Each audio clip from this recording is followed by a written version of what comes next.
It happened a few Christmases ago, and nothing like it has happened since. But every year, when December comes around, I think about it again.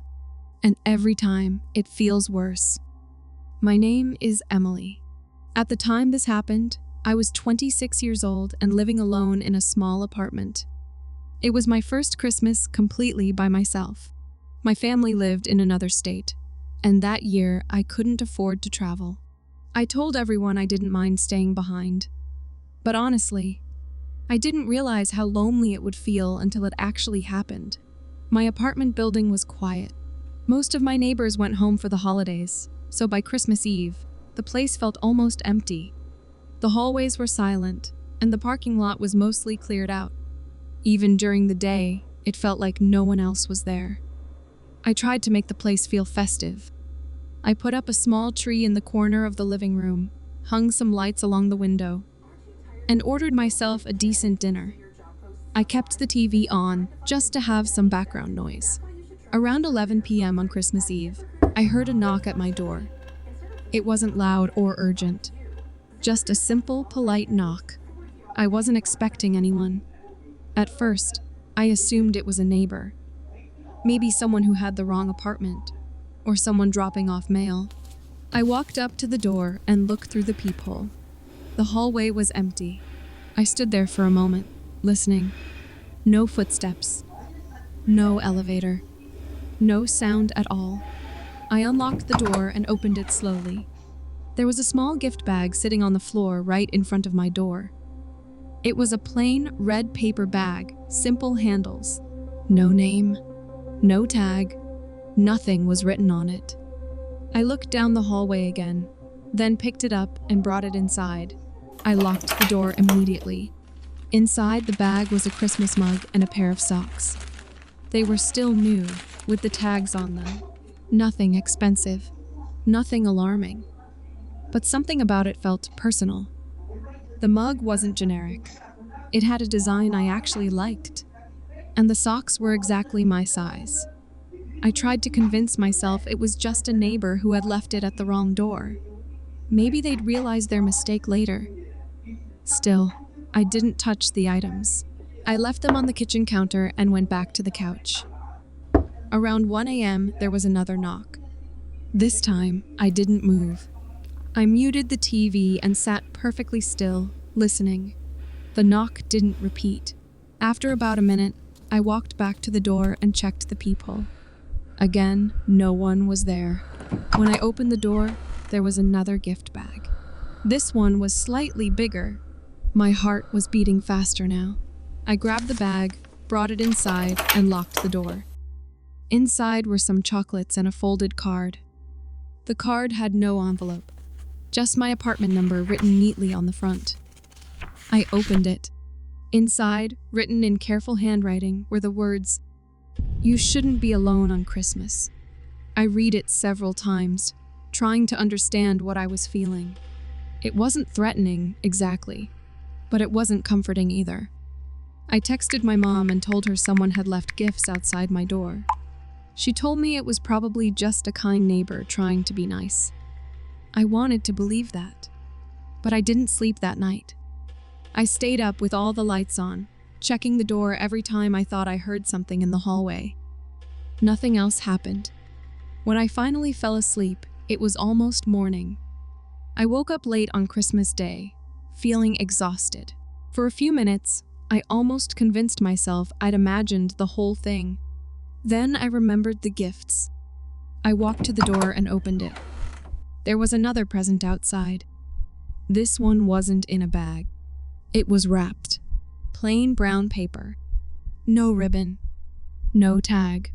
I brought it inside, locked the door, and sat down on the floor before opening it.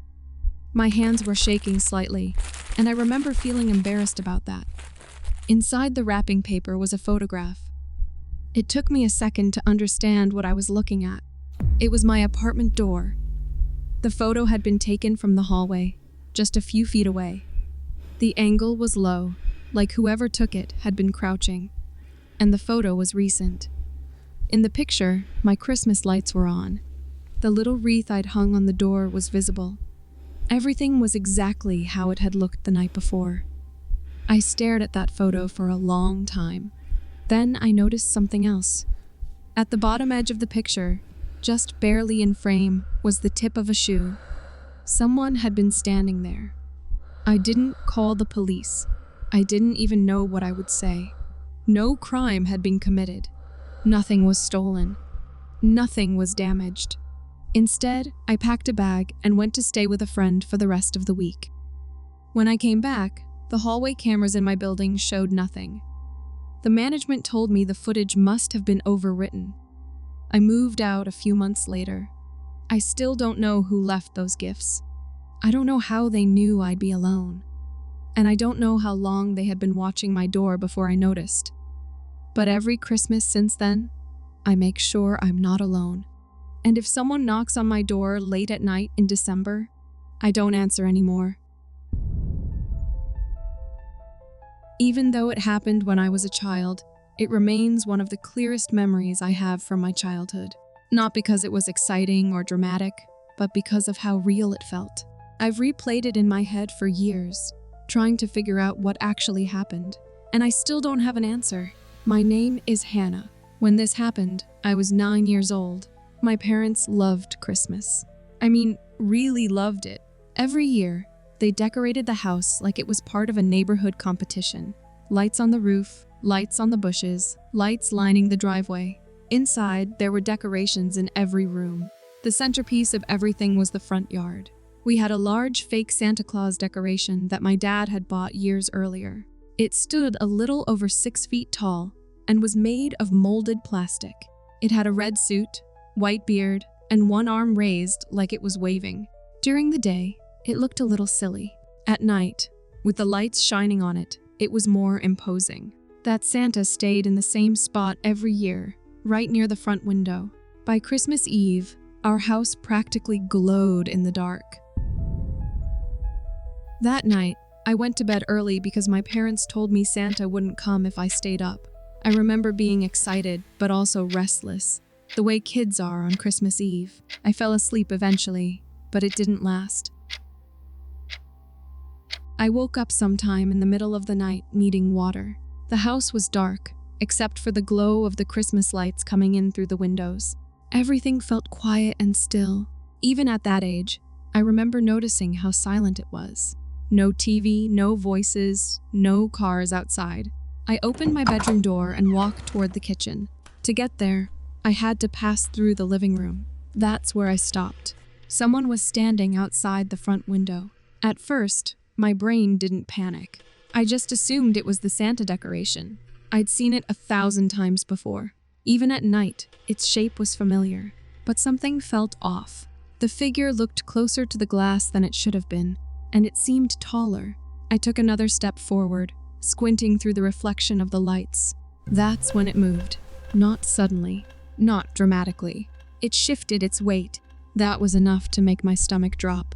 I froze in place, staring through the window. The figure was wearing a Santa suit, but it didn't look like our decoration anymore. It was thinner, taller. The proportions were wrong, like the suit didn't quite fit whoever was inside it. The beard hung lower than it should have, uneven and messy. The hat was tilted to one side, not neatly placed like the decorations. And the face. I couldn't see it clearly. The lights reflected off the glass, making it hard to see details, but I knew there was a face behind the beard. I could feel it. The figure leaned closer to the window. I remember my heart pounding so hard I thought it would give me away. I didn't scream. I didn't move. I just stood there, watching. Then it raised one gloved hand. It didn't wave. It pressed the hand flat against the glass. That was when I ran. I didn't go back to my bedroom quietly. I ran as fast as I could, slammed the door shut, and dove under the covers. I pulled them up over my head, even though I knew that wouldn't actually protect me. I stayed there shaking, listening for footsteps or a knock or anything at all. Nothing happened. Eventually, I must have fallen asleep. I woke up in the morning to the sound of my parents moving around the house. Sunlight filled my room, and for a few seconds, everything felt normal again. I almost convinced myself it had been a dream. Almost. When I went downstairs, I immediately looked at the front window. The Santa decoration was still there, in the exact same spot it had always been. My parents were in a good mood, talking about Christmas breakfast and opening presents. I told them what I'd seen the night before. They laughed. They told me I'd probably just been half asleep and confused the decoration with a shadow. My mom joked that Santa had almost been caught in the act. I didn't argue. I didn't know how to explain what felt wrong about it. Later that morning, my dad went outside to grab something from the car. A few minutes later, he came back inside, quieter than before. He asked me to come look at something. In the mud near the front of the house, directly beneath my bedroom window, were boot prints. Not decoration marks, not animal tracks, boot prints. They were large, deep, and fresh. The ground was still soft from rain the day before. They led up to the window, and then they stopped. There were no prints leading away. My parents didn't laugh after that. They checked the yard, the doors, the fence. Nothing was broken. Nothing was missing. The Santa decoration hadn't moved. Eventually, my dad said someone must have been messing around. Maybe a prank. He tried to make it sound harmless. But after that Christmas, they didn't put the Santa decoration back out. They never said why. I'm an adult now, and I don't live in that house anymore. My parents still avoid talking about it. When I bring it up, they change the subject or tell me I must be misremembering details. But I know what I saw. And every Christmas, when I see someone in a Santa suit at night, standing too still or too close, I feel like that 9-year-old girl again, staring through the glass, wondering if Santa is really outside.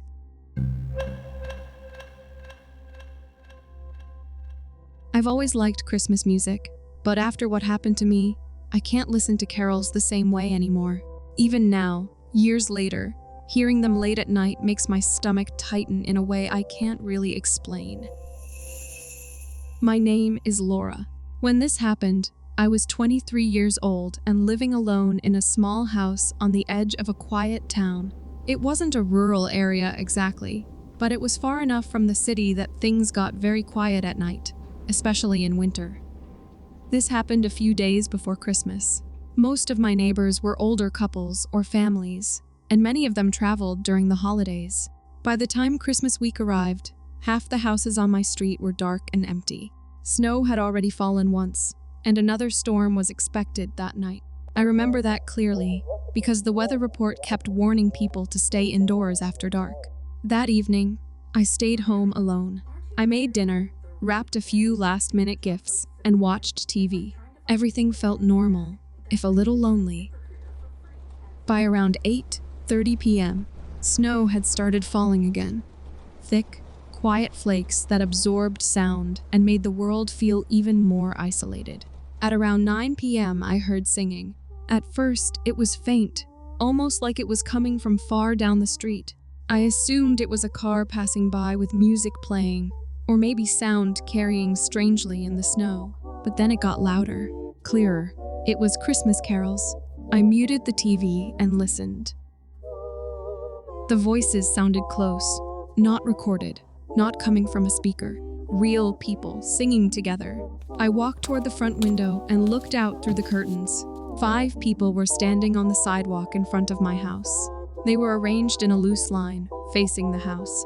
All of them were wearing long, dark coats, hats pulled low, scarves covering their necks. At first, I felt a little embarrassed. I assumed they were local church carolers. That used to happen sometimes in town, especially around Christmas. They finished the song and stood silently for a moment. I expected them to knock. They didn't. Instead, they started another song. I stood there, watching. Their voices were steady and calm, but something about the scene felt wrong. They weren't swaying or shifting their weight like people normally do when standing in the cold. They were completely still. I told myself I was overthinking it. I decided to wait until they finished, and then open the door to thank them. But they didn't stop. They finished the second song, and immediately began a third. By now, the snow was falling harder. I noticed that none of them were brushing snow off their coats. None of them seemed affected by the cold. I checked my phone. It was 9:22 p.m. I waited through another song, and another. At this point, something started to bother me in a way I couldn't explain logically. I leaned closer to the window, trying to see their faces more clearly. That's when I noticed something that made my heart skip. Their mouths weren't moving, not one of them. They were standing perfectly still, faces partially shadowed by their hats, while the singing continued at the same volume and rhythm. I stepped back from the window, suddenly very aware that I was alone. I turned off the living room lights and peeked again through a gap in the curtains. They were still there, still singing, still not moving. I didn't want to open the door anymore. I called my friend Megan and put her on speaker, trying to sound casual as I explained what was happening. She laughed at first, saying I was probably just nervous because I was alone during a snowstorm. But as we talked, the singing continued in the background, song after song. They never knocked. They never acknowledged the house in any way. They just stayed. At around 9:50 p.m., I noticed something else. The snow around them was untouched. The sidewalk behind them, the driveway, the yard, all of it was covered in fresh snow. But where they were standing, the ground beneath their feet looked undisturbed. No footprints, no marks, nothing. I felt sick. I told Megan I was going to call the police. She stayed on the line while I dialed. I whispered as I spoke, embarrassed but scared. The dispatcher asked me to describe what was happening. While I was talking, the singing suddenly stopped. The silence was immediate and heavy. I looked back out the window. They were gone. The sidewalk was empty. No movement. No figures walking away. Nothing.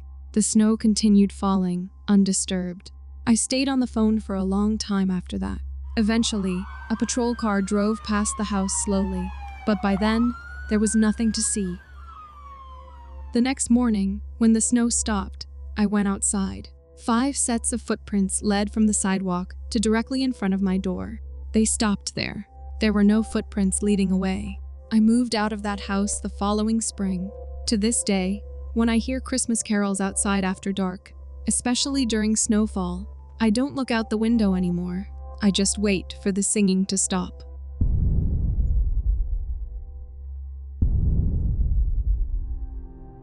People say Christmas Eve is peaceful, that it's the one night of the year when nothing bad is supposed to happen. I believed that too, right up until the night I realized someone was waiting for midnight with me. My name is Clara. When this happened, I was 30 years old and living alone in a small rented house just outside town. It was a quiet area, the kind where you recognize every car that drives by. That Christmas Eve, almost no one was home. I knew that because most of my neighbors had left earlier that day. I watched them load their cars. I watched the street slowly empty out. By nightfall, my house was the only one with lights on. I tried to make it feel normal. I cooked dinner, turned on the TV, and left the Christmas lights glowing in the living room. Outside, a thin layer of snow had begun to fall, softening every sound. Before bed, I checked the locks. Front door, back door, windows. Everything was secure. At 10:30 p.m., the church bells rang. There's a small church about half a mile away. Every Christmas Eve, they ring the bells once an hour until midnight. I'd always found it comforting. That night, I noticed something else at the same time. Someone was standing at the edge of my yard. At first, I thought it was a trick of the light, but the longer I stared, the more certain I became. It was a person. They were standing just beyond the reach of my porch light, far enough back that their face was hidden. They weren't pacing. They weren't moving their arms. They were just standing there. I told myself they'd leave. People don't stand in the cold for no reason. 10 minutes passed. They didn't move. I turned off the lights and watched from the dark. I didn't want them to know I'd seen them. At 11 p.m., the bells rang again. The sound carried through the snow, clear and slow. The figure didn't react. Snow had started collecting on their shoulders. That's when I felt something shift inside me. That quiet understanding that this wasn't accidental. This wasn't confusion. This was waiting. My phone buzzed. Unknown number. I told you I'd wait. My stomach dropped. I hadn't posted anything. I hadn't told anyone I'd be alone. And I definitely hadn't told anyone where I lived. I didn't reply. At 11:20 p.m., the figure took a step forward. Just one. Then they stopped again. At 11:30 p.m., another text. You hear them too. The bells. They knew. I locked myself in my bedroom and sat on the floor, back against the bed, trying not to make a sound. From the upstairs window, I could still see the yard. The figure was closer now. Close enough that I could see their outline clearly. Broad shoulders. Head slightly tilted, like they were listening. At 11:45 p.m., my bedroom door handle moved. Just slightly. Not enough to open it. Enough to let me know someone was touching it. I pressed my hand over my mouth to keep from making a sound. My phone buzzed again. Don't worry. I won't come in before midnight. I stopped breathing. At 11:58 p.m., the final message came through. Almost time. Then the bells rang. Midnight. They rang longer than before. Louder. Slower. Each chime felt deliberate, like a countdown. I stayed completely still until the sound stopped. When the bells faded, there was silence. No footsteps. No movement. Nothing.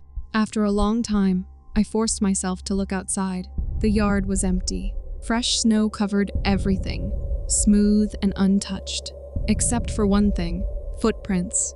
They started at the edge of my yard. They crossed the snow. They climbed the porch steps, and they stopped directly in front of my bedroom door, on the inside. I moved out the next morning. I don't celebrate Christmas Eve anymore. And when midnight comes, I don't listen for bells. I listen for footsteps. And that's where tonight's stories end. If you enjoyed this video, consider leaving a like and subscribing for more true horror stories. New uploads go up regularly, and if you have a story of your own, feel free to share it.